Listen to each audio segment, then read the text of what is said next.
right, and welcome back to Grow Your Market Center with Alexis. Today I have a very special guest as well, Brenda Starnes. How are you? I'm doing great. How are you? I'm doing well. Thank you so much for joining us today. I'm so excited for those that are listening because she won't brag about herself, but I will. Brenda is a highly respected realtor, broker, and CEO team leader at Keller Williams Preferred. Licensed since 2000, Brenda spent about 14 years at a local independent brokerage where she developed her expertise and established herself as a top producing agent. In 2014, she joined Keller Williams where her success continued to soar. And in 2020, Brenda transitioned into the team leader role. And as team leader of her market center, she focused on cultivating agent growth, fostering a collaborative team environment, etc. In 2024, she became an owner and further solidified her impact and commitment to the success of the market center. With over 2 decades of experience, Brenda is known for her leadership, expertise, and dedication to and excellence in real estate. Thank you for joining us. Thank you. Thanks for having me. Absolutely. Why don't you share with those that are listening, where is KW Preferred and how many agents do you have at your market center? We are in Columbia, South Carolina. We're in the Columbia Northeast office, and we have about 151 agents as of today. I love that. Excellent. 151 agents. And there's a few things that you have accomplished that are pretty brag worthy. So tell us, you are positive growth in net year to date, and your profit, your owner profit is up 81.4%. Yes. Yes. Incredible. It's been a good year. It really has. We're headed in the right direction. Long way to go, and we're headed in the right direction. I love that. I love that so much. So what is maybe one thing for those that are listening, what is one thing that you've done consistently that has gotten you to increase owner profit by 81%, be in the positive year-to-date net when so many other brokerages and market centers are negative? What's one thing you do consistently that's gotten you that level of success? I really think it's focusing on our people and not just the numbers. I mean, the numbers feed everything, but I tell our agents all the time, this business is relationship based in every aspect of it, from leadership to our agents and their clients to vendors.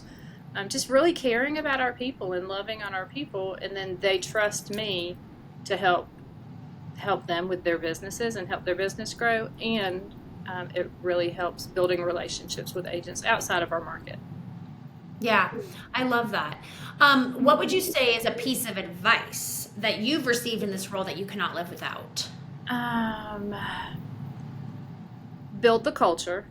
Everything else will follow culture, and empower the team. I think when you have the right team around you and empower them for growth, I am blessed with an OP now that is very highly focused on empowering the next generation of leaders, and I'm trying to do that same thing with my team. I love that. I love that so much. And you do a great job of it, right? So there's a story that you've shared with me, and I think it would be so important for those that are listening, because as team leaders, we've all experienced this, where we work so hard and we're so excited about a new agent, right? We bring them on and they're new, but we know the statistics of how many actually succeed in as a realtor, and that person that we were so excited about ends up leaving us and joining another brokerage. And maybe a year or two or even a few months later, you see through Facebook or any other means that this agent that you loved and adored, who eventually left you, joins another brokerage. We all kick ourselves because we didn't start a lost agent smart plan, or we weren't staying in contact with them because we were so focused on the day-to-day as well as, the lead generation side of things. So you have a pretty incredible story, and I think it's going to empower a lot of team leaders who, at least from my perspective and what I have felt in the past, have struggled and dealt with when it comes to that following up, and the importance of what it would look like to follow up with everyone, even including new agents. So for those that are listening today that need that empowerment and a reason to follow up with these agents, even if they were new to the industry, what would you have to say? I would just say stay in relationship. I mean, I had an agent that started with me. A lot of people know her story. She passed her real estate exam and her pregnancy test on the same day, moved to a new state, joined our market center. Didn't know a single person. Her husband was in the military, and she joined. I knew she was going to be a superstar from day one, and she was nervous because she was pregnant and wanted to provide for her daughter. And so she joined a team, which I did not want her to do, and I respected her decision. So she joined a team. That team ended up making a decision to leave our brokerage and went with another company, and she went with them. And we spoke before she left, and I truly cared about her and didn't think it was the right move for her. And again, I supported in what she needed to do. She was getting close. She was pretty far along in her pregnancy by that point. We stayed in contact. I did see that she was killing it with her numbers, but I didn't focus on that with her. I just stayed in contact with her, checked in on the pregnancy. She had her baby, and I took a meal to her, and my plan was obviously to get her back. I really wanted her back here, and honestly, she brought the subject up shortly after I got to her house that evening, and she was ready to come back. And a lot of it, she knew KW was the right place for her, and she knew the support that she would receive, just because of the relationship that we had built. She is now, as an individual agent, last year she did 145 units. Her husband has since left the military and has joined her business. She became an MREA agent last year. She did over $1 million in GCI. She is pretty close to the $1 million in GCI so far this year. She's done almost the same as that. She's done more in her coaching than she has in her business this year. And she's 28 years old. Oh my gosh. Incredible. Absolutely incredible. And I'm sure, like you guys that are listening, my mouth is just like the first time I heard the story, right? Absolutely just dropped, because had you not really emphasized the importance of relationships with your people, she potentially wouldn't have been there with you guys today. Right? Yeah, and I think it's just like what we tell our agents about clients. You have to care about them. She had to know that I wasn't bringing her dinner to try to recruit her back in the office. Yes, sure. I wanted her here. I knew it was the right place for her, but I truly cared about her, and I wanted to celebrate a huge thing in her life. And relationships, we can coach on the business models, we can do all of that, but if we don't care about our people and truly care about them, then none of that matters. And I want people in my office that I care about, and honestly, that care about me as well. Yeah, absolutely. And you've done that with your culture, right? For those that are listening, Brenda has completely revamped her culture, even on the executive leadership side of things, right? It is second to none. And you really have focused on having the right people on the right seats on the bus. So from a cultural perspective, whether it's your leadership team or your agents, I know that you lead with relationship building and maintaining those relationships, even when people leave you. And I think that's so important for all of us as team leaders, current team leaders, previous team leaders, whatever you might be doing, mega agents who are running a team, right? It is prioritizing those relationships. And for those team leaders who are listening right now and kicking themselves because you just haven't built that lost agent smart plan, or you haven't automated, and I understand, is that important? Yes. Sometimes it's just as important as bringing over a dinner. Exactly. That's what I was going to say, because I didn't do the smart plan and stuff with her when she left. She was overwhelmed with everything else going on, so it was just care calls and care text, she was pregnant and working her tail off, and her husband was working a lot in the military, so it was just letting her know that somebody cared, and that meant a lot more to her than a smart plan would have, Absolutely. than an email would have. Sure. Yep. And for those that are listening, do both. There is no harm in doing both. I'm not saying not do it. Do it. Do both. I love it. Do both. And I'm sure some people are wondering, who is this agent? Who is this agent? So why don't you go ahead and introduce who she is? So her name is Taylor Hunt. If you don't follow her on social media, go follow her. She's built her business off of social media. Everything is social media and relationships. She has built a referral network across the U.S., probably across the world. She doesn't pay for a single lead. Everything is either her social media or a referral from another agent. Gosh, so incredible. So you guys look her up. She is amazing. I follow her. She is so, so awesome. She's also really a great aspiration and inspiration to a lot of your agents as well that are looking for maybe some motivation or coaching, right? For the team leaders out there that coach and consult their top 20% and are looking to grow their businesses. And she's real. She was real from day one. I remember when she first had Reese, her daughter, her doing videos, putting makeup on with a baby laying, on the floor next to her. And she was talking about real estate, getting on with no makeup and her hair on top of her head and talking about what was going on in her life. And people connect with that. They connect with that a lot more than the perfect videos and this, everything scripted. She's connecting with her people that want to work with her. She had somebody tell her early on that she couldn't take her child somewhere to a inspection, I believe it was. And she called me and asked me about it. And I was like, if that bothers somebody, they're not your people. I don't say take your kid on every appointment, but when my kids were little, I took them places. And if it bothered somebody, I wasn't the agent for them. Yeah. So really making sure you connect with your people on every level. Absolutely. My mom, that's funny. My mom actually has been in the industry and a successful agent in the Bay Area where I'm from. And I've always told my clients and coaching clients alike, oh, I've been going to open house. I've been hosting open houses since I was 6, right? So we get it. And that's the way to also consult your own agents too, who might be going through something like that. They might just not be the client for you, and that's okay. And I just want to point out, this is a huge testament to you as the team leader and owner in your market center. She chose to be back in business with you guys for a reason, right? And so it is a true testament to you. For other team leaders that are listening out there, Brenda leads with not even just relationship. It's such a care and candor that you lead with. And it's just so incredible that you can coach your people, and so they respect you as that consultant. And you also attract by being able to just be so trustworthy and maintain those safe relationships. So, and that's why you're as successful as you are. I love my people. You do.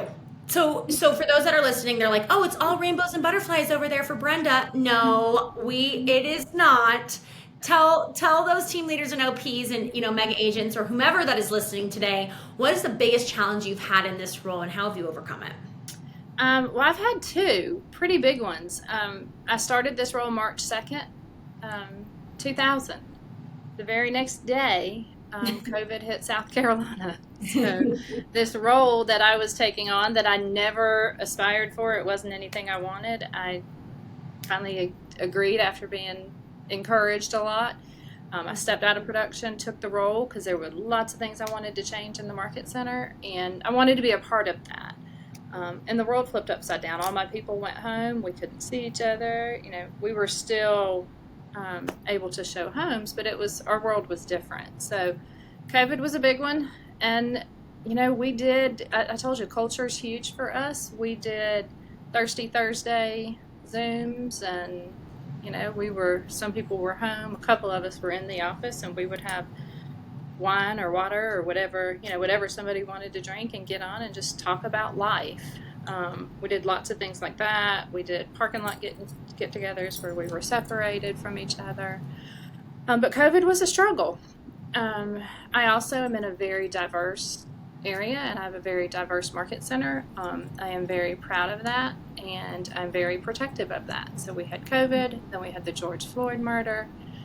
That was huge here, and we had to come together and learn together. And I always say we laugh, we cry, we love. We did all of that. So we had all of those challenges.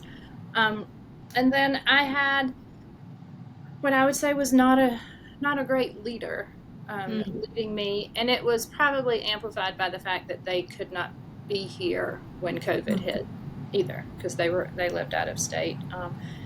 And I dealt with that for a few years, and I was ready to leave the role. I literally packed up a lot of stuff in my office. I still have some boxes at home that I packed up and I never unpacked at home and I never brought back. And I had another leader step in that has really supported me and held me accountable. Mm-hmm. But held me accountable.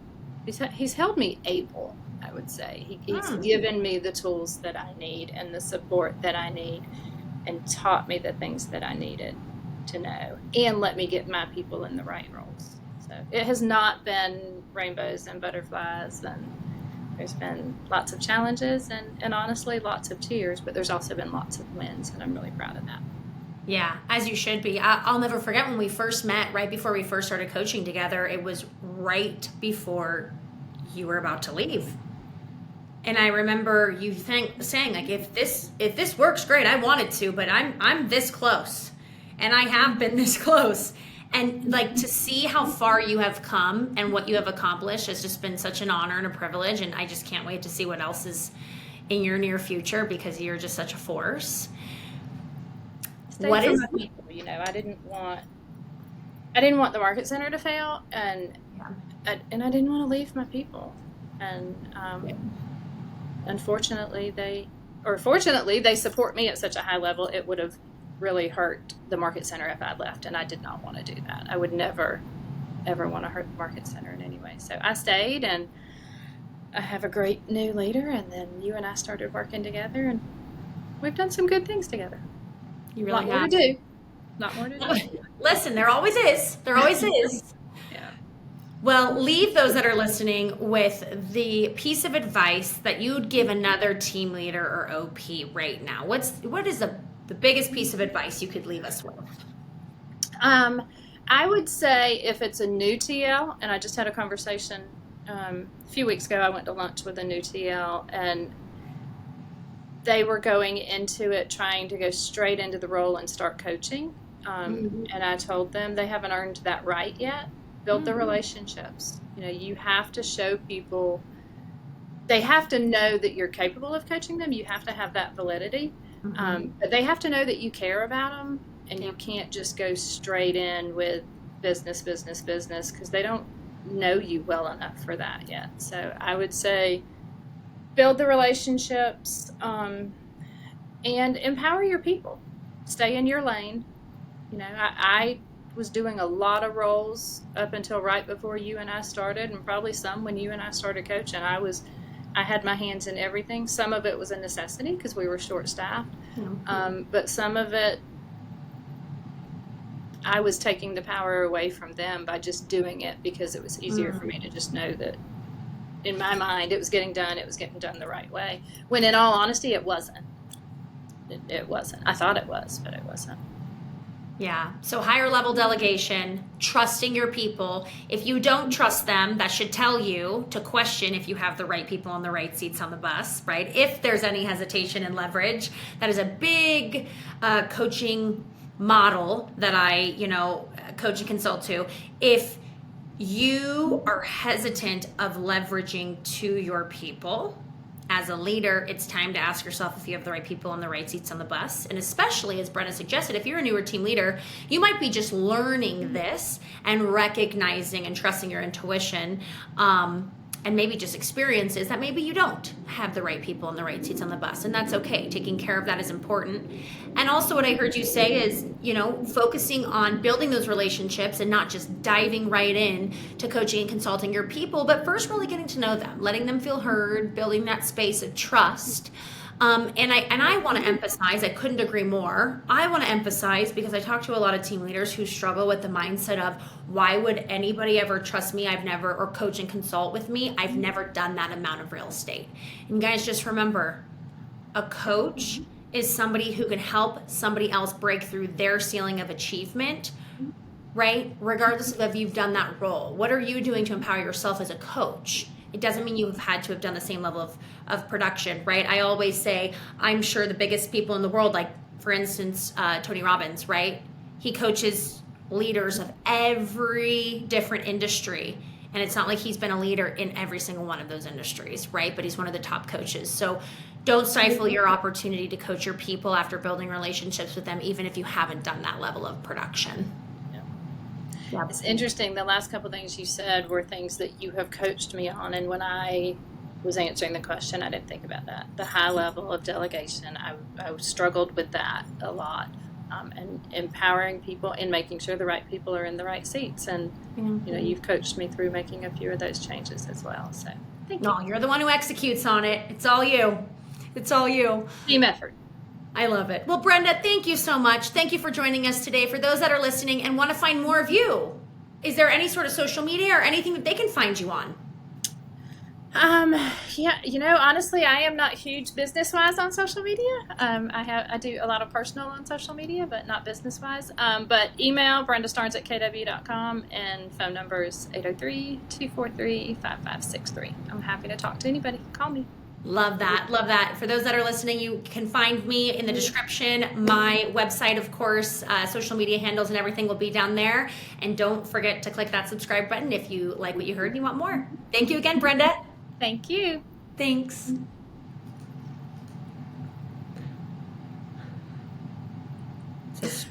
It says stopping. I don't know if stopping means stopped.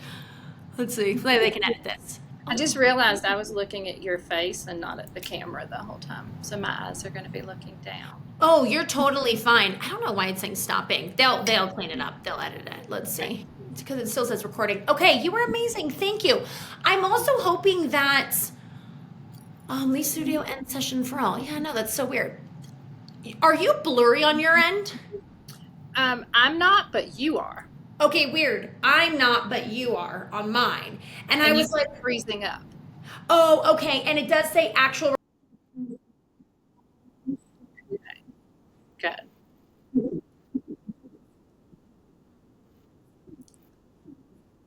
right. Thank you, ma'am. Okay. I'll see you next Thursday. All right. Thanks. Bye.